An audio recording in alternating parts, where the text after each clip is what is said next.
आत्मघाती शाहिद ड्रोन का सच दुनिया के सामने आ गया है। और ईरान के ड्रोन में इस्तेमाल होने वाले 86% पार्ट अमेरिकी कंपनियों के बताए जा रहे हैं, जबकि 12% पार्ट अमेरिका के सहयोगी देशों के कंपनियों के हैं। सवाल यह है कि ईरान में ड्रोन बनाने वाली कंपनी पर अमेरिका ने 2008 से पाबंदी लगाई हुई है, और उसके बाद भी भला किस तरह से उसे अमेरिकी ड्रोन पार्ट मिल गए हैं, रिपोर्ट देखिए और समझिए।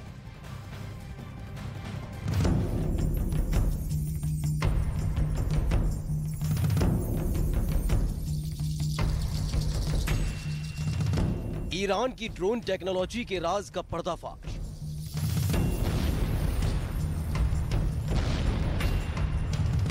दुनिया के सामने आया ईरान की ड्रोन टेक्नोलॉजी का सच।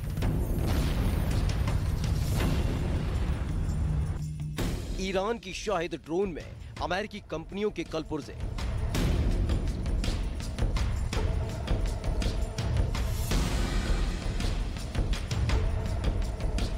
जी हां, सही सुना आपने, कलपुर्जे अमेरिका के और ड्रोन ईरान का।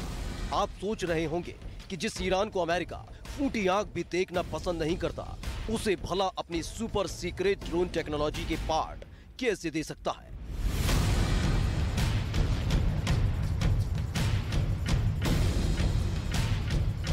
तो चलिए हम आपको बताते हैं ईरान की ड्रोन टेक्नोलॉजी का सच क्या है और अमेरिकी कंपनियों के ड्रोन पार्ट ईरान के पास कैसे आए।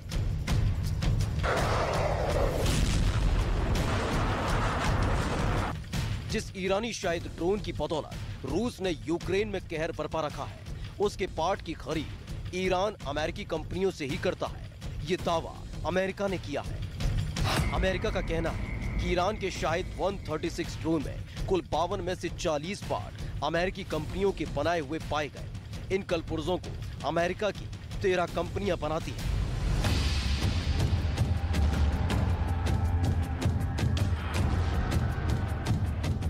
अमेरिकी सरकार के हवाले से CNN की एक रिपोर्ट के मुताबिक ड्रोन बनाने वाली ईरानी कंपनी HESA यानी Iran aircraft manufacturing industries corporation पर अमेरिका ने 2008 से प्रतिबंध लगाया हुआ है। यानी कि इस कंपनी के साथ कोई भी अमेरिकी और उसके सहयोगी देशों की कंपनियां किसी भी तरह का कारोबार नहीं करेंगी। फिर भी ईरान के पास अमेरिकी ड्रोन पार्ट कहां से आए, इसकी जांच अमेरिका ने बड़े विस्तार से की है।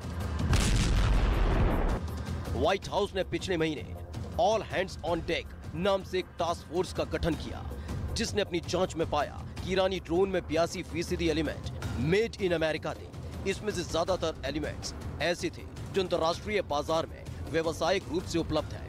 टास्क फोर्स ने पाया कि यूएस मेड ड्रोन पार्ट में माइक्रो इलेक्ट्रॉनिक जैसे कई पार्ट सामान्य रूप से बाजार में मौजूद है, और इस बात का कोई सबूत नहीं है कि अमेरिकी कंपनियां जानबूझकर प्रतिबंधित कानूनों का उल्लंघन कर रही हैं।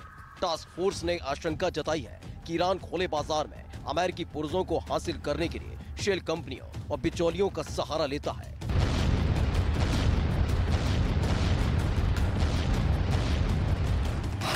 शाहिद ड्रोन में 40 अमेरिकी कंपनियों की कलपुर्जों के अलावा दूसरे 12 पार्ट कई दूसरे देशों की कंपनियों के इस्तेमाल किए गए हैं, जिनमें कनाडा, स्विट्जरलैंड, जापान, ताइवान और चीन की कंपनियां शामिल हैं। यूक्रेन की जंग में जब रूस को हथियार कम पड़ने लगे, तो रूस ने ईरान से सस्ते शाहिद 136 ड्रोन खरीदने शुरू किए। रूस ने इन्हें गेरॉन 2 नाम दिया है और अपनी मिलिट्री के लोगों के साथ यूक्रेन में इस्तेमाल कर रहा है। हालांकि ईरान का कहना है कि उसने यूक्रेन जंग से पहले ही रूस को शाहिद ड्रोन बेचे थे। ईरान की धांधली का पर्दाफाश होने के बाद अब ये तय है कि अब उसे ड्रोन में इस्तेमाल होने वाले अमेरिका, जापान, ताइवान और कनाडा की कंपनियों के पार्ट मिलने मुश्किल हो जाएंगे, जिसके बाद ईरान को ड्रोन बनाना बेहद मुश्किल हो जाएगा।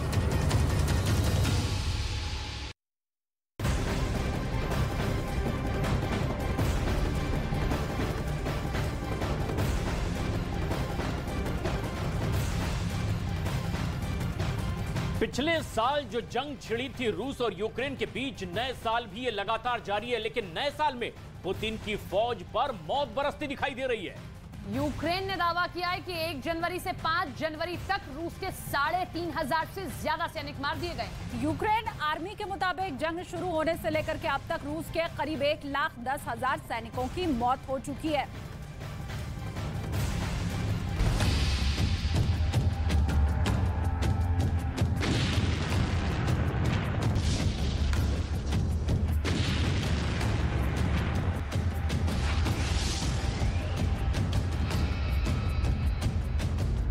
पुतिन ने बीते साल में क्रिसमस के दिन यानी 25 दिसंबर से लेकर 31 दिसंबर तक यूक्रेन को धुआं धुआं कर दिया।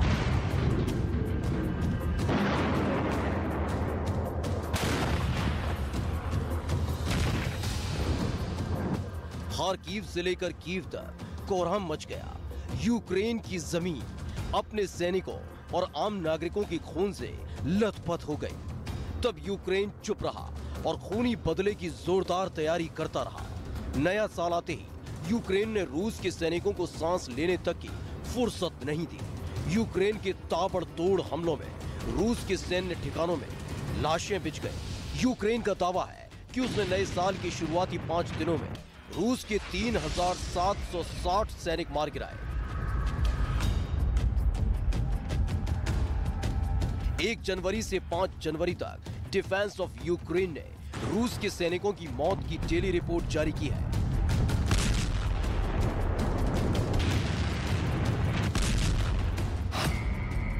जिसके मुताबिक साल 2022 की आखिरी दिन यानी 31 दिसंबर तक यूक्रेन की जंग में रूस के 1,05,960 सैनिक मारे जा चुके हैं, जबकि 1 जनवरी 2023 को 1,06,720 सैनिक, 2 जनवरी को 1,07,440 सैनिक, 3 जनवरी को 1,08,190 सैनिक, 4 जनवरी को 1,08,910 सैनिक और 5 जनवरी को 1,09,720 सैनिक मारे जा चुके हैं।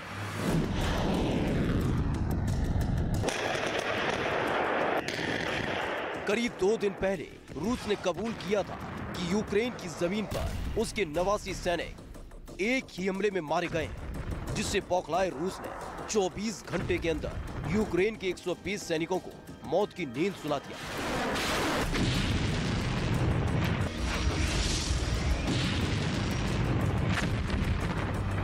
रूस ने अपने सैनिकों को टारगेट बनाए जाने के पीछे उनके मोबाइल फोन को जिम्मेदार ठहराया है। रूस के रक्षा मंत्री सरगेई ने कहा कि उनके सैनिकों ने मोबाइल फोन का अवैध तरीके से इस्तेमाल किया और उसका फायदा यूक्रेन ने उठाया।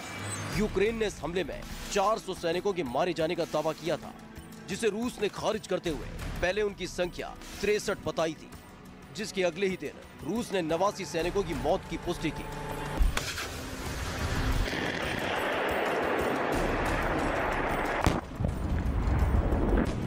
हालांकि यूक्रेन ने रूस की फोन वाली थ्योरी को खारिज कर दिया है। यूक्रेन मिलिट्री इंटेलिजेंस के चीफ का कहना है कि रूस के सैन्य ठिकानों को ट्रेस करने के लिए उनके पास और भी पुख्ता तकनीक है। मोबाइल ना हो तब भी यूक्रेन रूस के सैनिकों को ट्रेस कर सकता है। दरअसल अमेरिका और फ्रांस समेत कई देशों ने यूक्रेन के खुफिया विभाग के साथ अपनी जासूसी सैटेलाइट्स का सोर्स साझा किया है, जिससे यूक्रेन को रूस के सैनिकों, सैन्य ठिकानों और आर्टिलरी की रियल टाइम लोकेशन मिल रही है। इसी वजह से यूक्रेन में रूस के सैनिक बड़ी तादाद में मारे जा रहे हैं।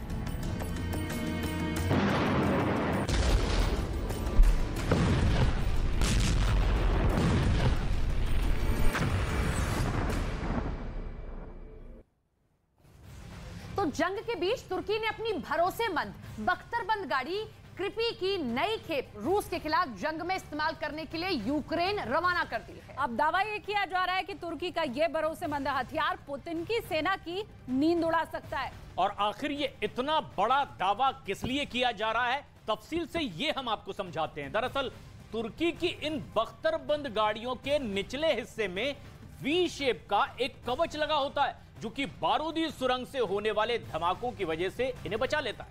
और इनमें जवानों के बैठने के लिए सीट इस तरह बनाई गई है कि वो धमाके की वजह से बनने वाले दबाव को बेअसर तक कर देती है। और साथ ही इसमें जैमर सिस्टम भी लगाया जा सकता है, जो कि सड़क पर बिछाई गई बारूदी सुरंगों में धमाके के लिए भेजे गए सिग्नल को जैम कर देता है।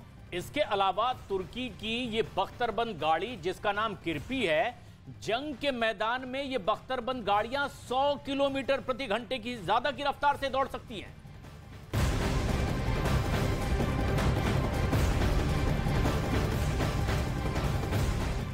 और यूक्रेन से जारी जंग के बीच रूस के राष्ट्रपति व्लादिमीर पुतिन ने सीज फायर का ऐलान कर दिया है। और ये इस वक्त की एक बेहद अहम और बड़ी खबर भी है इस युद्ध से जुड़ी, क्योंकि ये युद्ध विराम 6 जनवरी की रात 9 बजे से 7 जनवरी तक ही लागू रहेगा।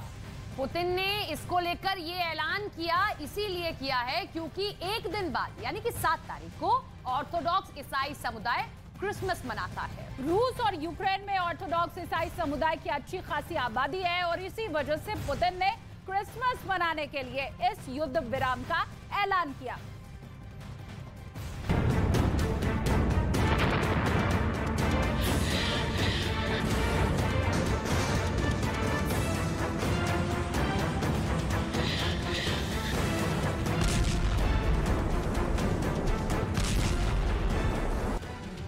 यूक्रेन से जारी जंग के बीच पुतिन का बड़ा ऐलान।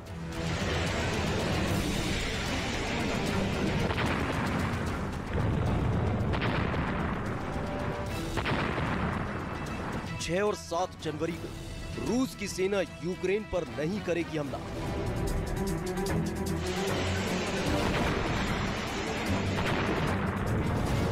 रूस के राष्ट्रपति व्लादिमीर पुतिन ने ऑर्थोडॉक्स क्रिसमस के मौके पर 6 और 7 जनवरी को 36 घंटे के लिए यूक्रेन में सीज फायर का ऐलान कर दिया है।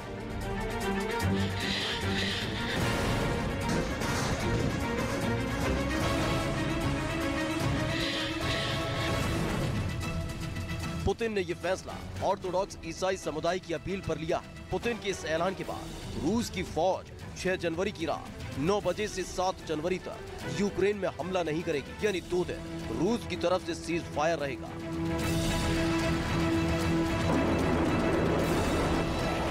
पिछले साल फरवरी में यूक्रेन पर हमले के बाद ऐसा पहली बार है जब रूस ने सीज फायर का ऐलान किया है।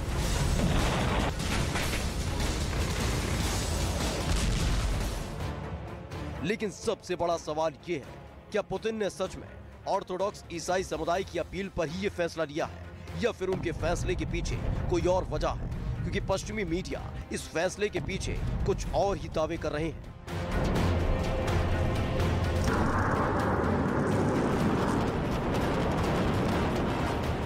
क्या पुतिन अपने देश में विरोध को कम करना चाहते हैं?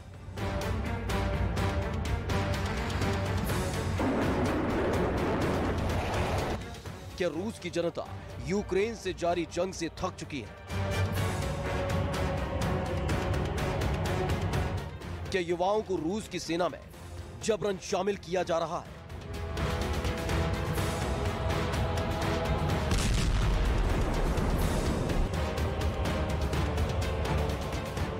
कुछ पश्चिमी मीडिया की माने तो पुतिन के विरोधी लगातार ये दावे करते रहे हैं कि रूस की जनता यूक्रेन से जारी जंग की वजह से थक चुकी है, तो वहीं फौज में युवाओं को जबरन शामिल करने से भी वहां की जनता पुतिन से काफी नाराज है।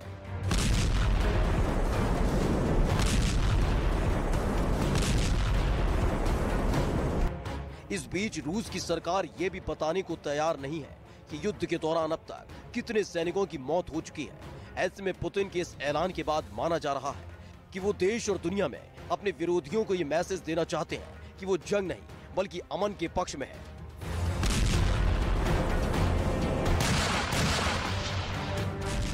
और इसलिए उन्होंने अपनी तरफ से 2 दिन का सीज फायर का ऐलान किया है। इतना ही नहीं, कुछ जानकार पुतिन के इस फैसले के पीछे कई वजह बता रहे हैं।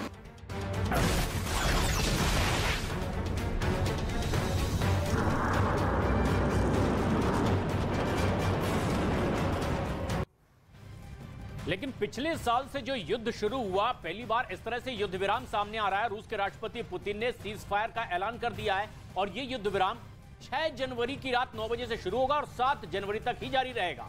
तो आखिर 7 जनवरी को रूस में ऐसे क्या है या ये क्रिसमस क्यों मनाया जा रहा है, वो अब आपको समझाते हैं। दरअसल ईसाई समुदाय को 3 वर्गों में बांटा गया है। ये 3 अलग अलग वर्ग है, कैथोलिक, प्रोटेस्टेंट और ऑर्थोडॉक्स समुदाय, और इनमें से सबसे ज्यादा कैथोलिक ईसाई समुदाय के अनुयायी हैं।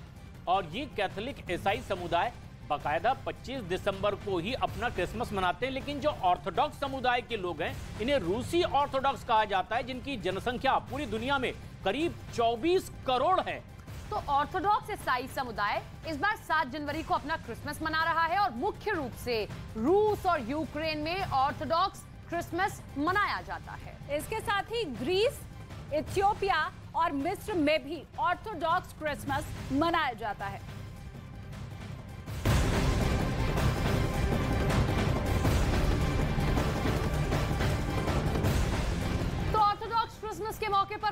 के सीज फायर के प्रस्ताव को यूक्रेन ने खारिज कर दिया। यूक्रेन ने रूस के प्रस्ताव को पाखंड और कोरा प्रचार बताया। और उधर अमेरिका के राष्ट्रपति बाइडेन ने भी पुतिन के इस फैसले के ऊपर तंज कसा है।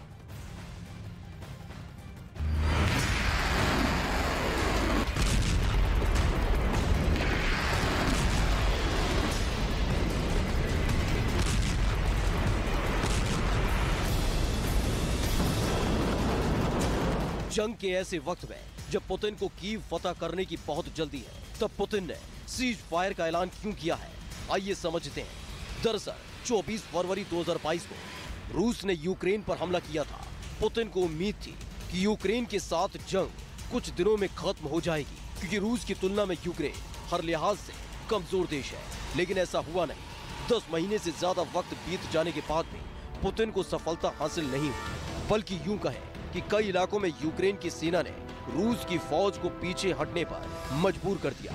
तो वहीं बताया जा रहा है कि ईसाई धर्मगुरु पैट्रियार्क किरिल पुतिन के समर्थक हैं। दावा है कि इसी वजह से पुतिन ये साबित करने की कोशिश कर रहे हैं कि उन्होंने अपनी तरफ से शांति की दिशा में कदम बढ़ाया है।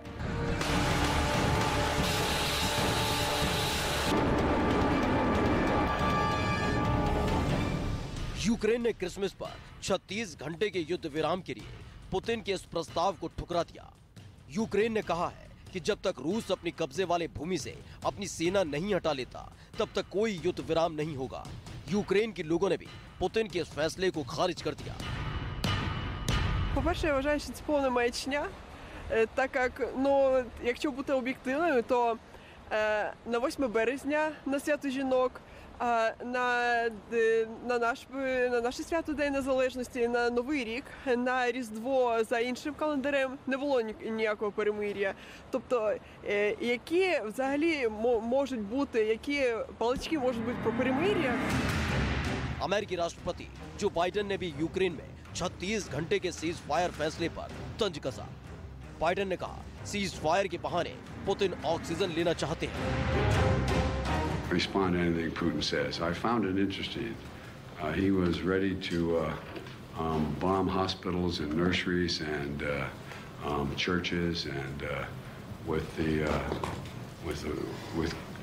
on the 25th, the New Year's, and I mean, I think he's trying to find some oxygen.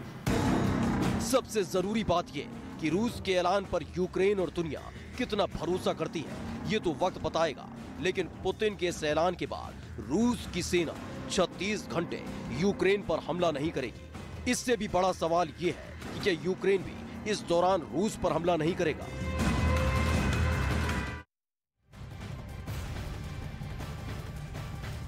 और अमेरिकी सैटेलाइट कंपनी मैक्सर टेक्नोलॉजी ने गुरुवार को यूक्रेन के बखमुत शहर की एक सैटेलाइट तस्वीर जारी की है। और इसमें हमले से पहले और हमले के बाद की दोनों तस्वीरें साफ नजर आ रही है। हम आपको देखिए ये दिखा रहे हैं हमले से पहले की तस्वीर और हमले के बाद की ये तस्वीर है। जंग में बखमुत शहर कैसे तबाह हो चुका है, ये हमले के पहले देख लीजिए, और हमले के बाद ये बखमुत शहर जो बर्बाद हो चुका है उसकी तस्वीर। और ये तस्वीर देखकर हम अंदाजा लगा सकते हैं कि कितना हंसता खेलता ये खूबसूरत शहर दिखाई दे रहा है हमले से पहले। लेकिन जब हमला किया गया है बखमुत शहर पर, उसके बाद किस तरह से बखमुत शहर की सूरत ही पूरी तरह से बदल गई है, इन तस्वीरों को देखकर इसका अंदाजा लगाया जा सकता है। बिल्कुल, ये जो शहर है पूरी तरह से बसावट यहाँ पर है। और हमले के पहले आप देखिए, ये तस्वीर आपको जरा हरी भरी भी दिखाई देगी, और किस तरह से जब हमला होता है तो उसके बाद ये कहा जा रहा है कि पूर्वी शहर ये है जो कि 60% पूरी तरह से बर्बाद हो चुका है। और यूक्रेन का ये पूर्वी शहर बताया जा रहा है कि 60% पूरी तरीके से हमले के बाद तहस नहस हो चुका है। और ये एक और बेहद अहम और बड़ी खबर इस वक्त आ रही है। रूस के राष्ट्रपति पुतिन पर प्रेशर बनाने के लिए अमेरिका ने रोमानिया में अब एक नया रण शुरू करने की योजना बनाई है। एक ऐसा रण जिसमें आसमान से कूदेगा टर्मिनेटर। अगर वो युद्ध शुरू हो गया तो पुतिन तक को मॉस्को छोड़ना पड़ सकता है, ये दावा किया गया। बिल्कुल, ये दावा है कि किसी और ने नहीं बल्कि रूस की खुफिया एजेंसी KGB की तरफ से यह दावा किया गया है।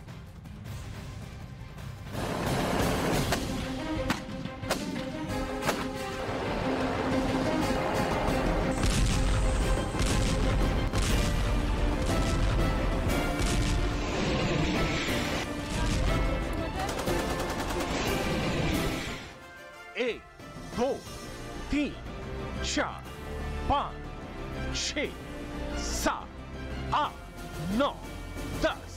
आप गिनते गिनते थक जाएंगे, लेकिन पुतिन के वॉर रूम में इन जवानों को एक एक करके ठीक ऐसे ही गिना जा रहा होगा।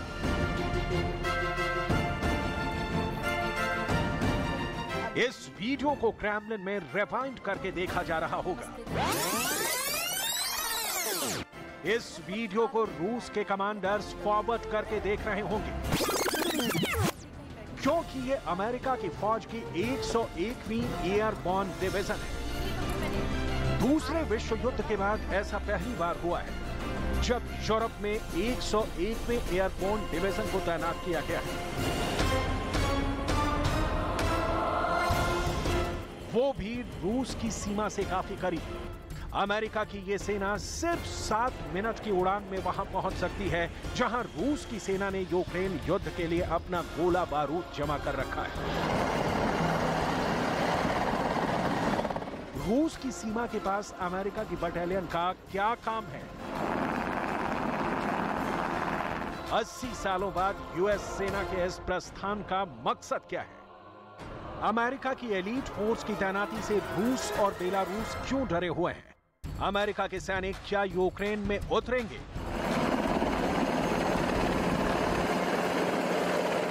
क्या लड़ाई में बेलारूस की एंट्री की आशंका के बीच अब अमेरिका भी कूदने वाला है? तस्वीरें देखते जाइए और तय करते जाइए कि ये सेना कितनी ताकतवर है।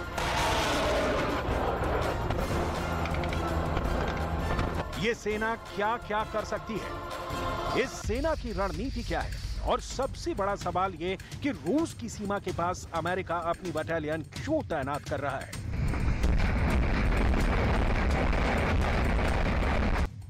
इसका मतलब क्या है?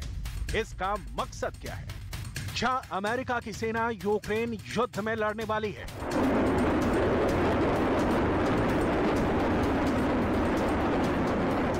क्या ये रूस के बेलारूस से एक्शन का रिएक्शन है? क्या ये बेलारूस की बर्बादी वाला बाइडेन प्लान है? क्या पोलैंड के रास्ते बेलारूस पर अमेरिका की सेना अटैक करने वाली है? क्या अमेरिका रूस को साधने के लिए बेलारूस को टारगेट बनाने वाला है?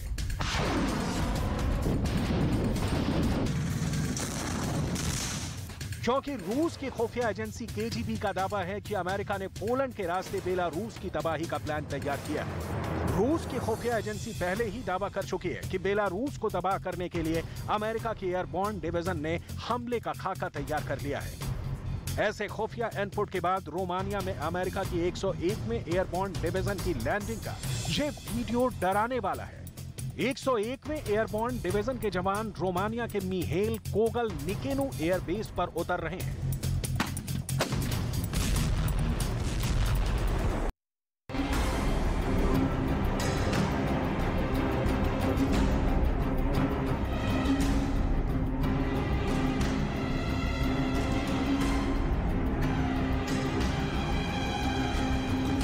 लगातार दिक्कतें लोगों की बढ़ती जा रही है क्योंकि जमीन खिसक रही है, जमीन धंस रही है।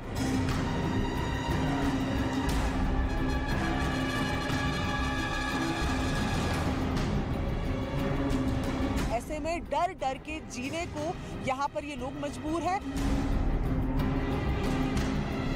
कहाँ जाएंगे हम? कोई नहीं सुन रहे हमारे बात। रात को खाना बना रहे हैं, डर के मारे फिर भाग के चले जा रहे हैं।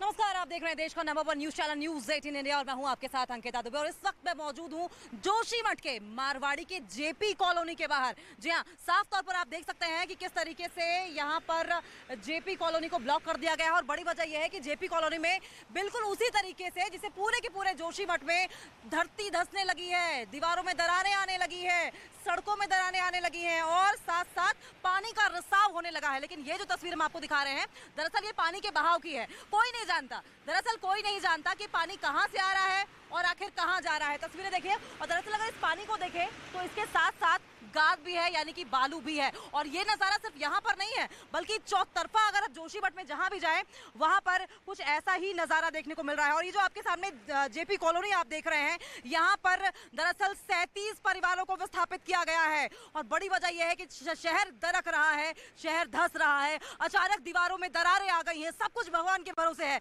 जोशीमठ पर आफत है, दरार से चौतरफा है, कुछ तो सिर्फ और सिर्फ दहशत मची पड़ी। और सिर्फ यही नहीं है, आलम और भी ज्यादा बुरा है। आपको किस तरीके से यहाँ पर भूस्खलन हुआ है और भूस्खलन के बाद बड़े बड़े पत्थर आप साफ तौर पर देख सकते हैं कि छोटे से लेके कितने बड़े बड़े पत्थर अचानक आकर गिरे हैं। पहले दरारें पड़ी हैं, दरारें देखिए, और कैसे जो रिहायशी इलाके हैं वहां से एकदम से मलबा नीचे आया है और अपने साथ साथ बड़े बड़े पत्थर लेकर आया है। और इससे भी अंदाजा लगाइए कि अगर इस सड़क पर उस वक्त कोई भी अगर नागरिक होता, स्थानीय बाशिंदा होता या फिर कोई पर्यटक होता और यहाँ से गुजर रहा होता तो उसका क्या हाल होता। न सिर्फ इतना बल्कि आप साफ तौर पर यहाँ अगर पास में आए तो देख सकते हैं कि टेलर शॉप लिखा है, कॉफी शॉप लिखा है। और ऐसे में अगर ये बड़ी चट्टान आप देखिए, अगर ये बड़ी चट्टान एकदम से नीचे भरभरा कर आ जाती तो हाल कितना बुरा होता अगर कोई शख्स यहाँ से गुजर रहा होता। लेकिन गनीमत ये थी कि ये बड़ी चट्टान यहीं पर रुक गई। लेकिन आलम सिर्फ ये नहीं है, हालात इससे भी ज्यादा बदतर हैं। और सिर्फ मारवाड़ी जेपी कॉलोनी की नहीं है बल्कि पूरे जोशीमठ में ही। और यही बड़ी वजह है कि लोग कह रहे हैं कि क्या अब जोशीमठ पर प्रलय आने वाली है। ये देखिए किस तरीके से यहाँ पर मोटी मोटी दीवारें आपको दिखाई दे रही हैं। और सिर्फ ना सिर्फ इतना बल्कि यहाँ देखिए सड़कों पर भी दीवारें मोटी मोटी यहाँ पर हैं। ये तो आलम है ही। और जिस तरीके से ये आपदा की लगातार स्थिति बनी हुई है, ऐसे में अब उत्तराखंड के मुख्यमंत्री पुष्कर सिंह धामी आपदा की स्थिति में ये बड़ी अपडेट आपको बता दें कि तमाम लोगों तक पहुंचेंगे और उनकी परेशानियों का जायजा लेंगे। साथ साथ आपको ये भी बता दें कि आज शाम को 6 बजे देहरादून में वो इस आपदा को लेकर मीटिंग करने वाले हैं। जानेंगे कि क्या कुछ समस्याएं आ रही हैं, उनका कैसे समाधान किया जाए और क्या प्लान ऑफ एक्शन तैयार किया जाए। ये बड़ी अपडेट और एक्सक्लूसिव तस्वीरें न्यूज़ 18 इंडिया पर लगातार हम आपको दिखा रहे हैं, पल पल की अपडेट और ये ग्राउंड कवरेज। और जिस तरीके से ये पानी सामने आता जा रहा है, कई जगहों से पानी सामने आ रहा है। दरअसल कई लोगों का ये मानना है कि ये रेहड़ी में 2021 में जो टनल में हाइड्रो पावर प्लांट में ग्लेशियर फटने से पानी जमा हो गया था, अब ये पानी रह रहकर बाहर आने लगा है। और क्योंकि स्थिति और ज्यादा बिगड़ती जा रही है, 2 दिन हो चुके हैं और लगातार इसी तरीके से पानी चलता चला जा रहा है। किसी को नहीं पता कि दरअसल ये पानी कहां से आ रहा है और कहां को जा रहा है। और ऐसे में जो स्थिति है वो और ज्यादा बिगड़ती जा रही है।